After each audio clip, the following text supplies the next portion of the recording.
Hello সবাইকে, সবাই কেমন আছো? আশা করি বেশ ভালো আছো। আমরাও মোটামুটি ভালোই আছি। তোমাদের সকলকে জানাই বৃষ্টি ভেজা দুপুরের শুভেচ্ছা। আজকে সকাল থেকে বৃষ্টি হয়ে চলেছে, মাঝখানে একটু বন্ধ ছিল। তো দেখো আকাশটা পুরো কালো ঘন মেঘে ভরে রয়েছে।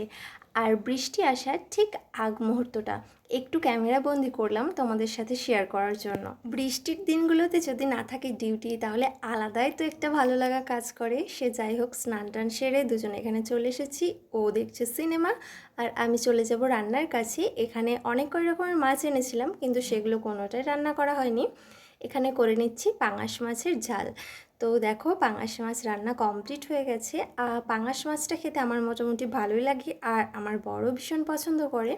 ইলিশ মাছ চিংড়ি মাছ এনেছিলাম, কিন্তু সেগুলো রান্না করা হয়। আর বৃষ্টির দিনে বেশি কিছু রান্না বান্না করতেও ভালো লাগে না। তো যাই হোক, এখানে পাঙাশ মাছের ঝাল করে নিয়েছি আর করে নিয়েছি আলুর চোখা। তো এখানে ভাত বেড়েও মেখে খেয়ে নিচ্ছি। দেখো মাছটা কতটা ফ্রেশ, আর মাছটা সাইজও বেশ অনেকটাই বড় ছিল। তো মাছটা খেতে তো আমার ভীষণ ভীষণ ভালো লাগলো। আজকে দুপুরে আমাদের লাঞ্চ মেনু এটুকুই ছিল। তোমরা কে কী দিয়ে ভাত খেলে অবশ্যই কমেন্ট করে জানিও। তো চলো টাটা, সকলে ভালো থেকো। এবার আমরা একটু ঘুমিয়ে নিই। Love you all.